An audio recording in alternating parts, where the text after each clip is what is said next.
क्यों डरे हुए हैं चीन के विद्वान और विचारक? शी जिनपिंग क्या फिर वही करने की सोच रहे हैं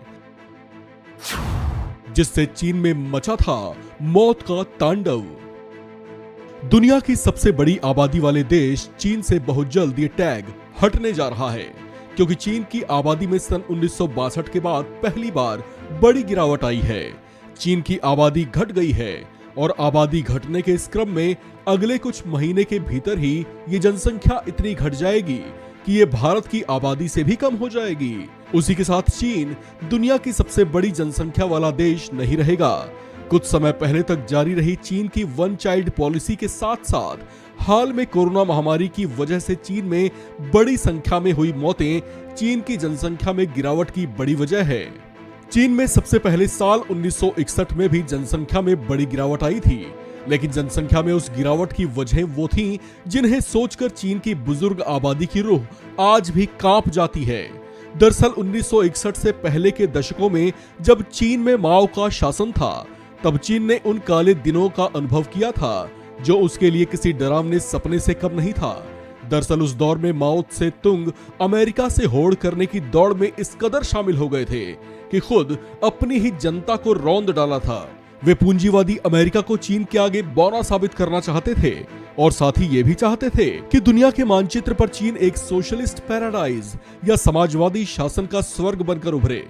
इस तरह के सिद्धांतों को सफल बनाने के लिए अमेरिका और दूसरे यूरोपीय देशों से हर स्तर पर मुकाबला करने की जरूरत थी।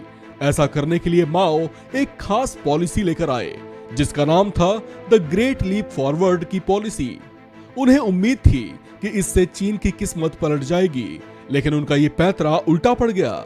उनकी the great leap forward policy fail साबित हुई और चीन में उस दौर की 65 करोड़ की आबादी बड़ी मुसीबत में फंस गई।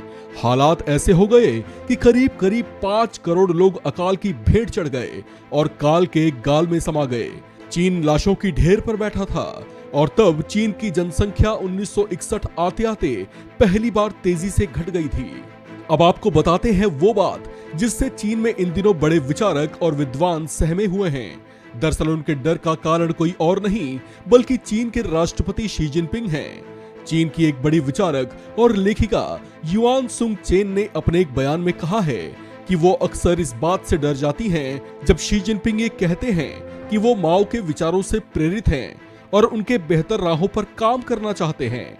वो बीच बीच में अपने लेखों से चीन की जनता को जागरूक करने का काम करती हैं। इसे लेकर उनका कहना है कि ऐसा वो इसलिए करती हैं ताकि लोगों को चीन में उस भयावह दौर का पता चल सके। भविष्य में देश उस खौफनाक राह पर कभी ना चले। साथ ही लोग माओ जैसे नेता के समर्थन से पहले 100 बार सोचें। इस खबर में फिलहाल इतना ही। बाकी अपडेट्स के लिए बने रहिए वन इंडिया हिंदी के साथ।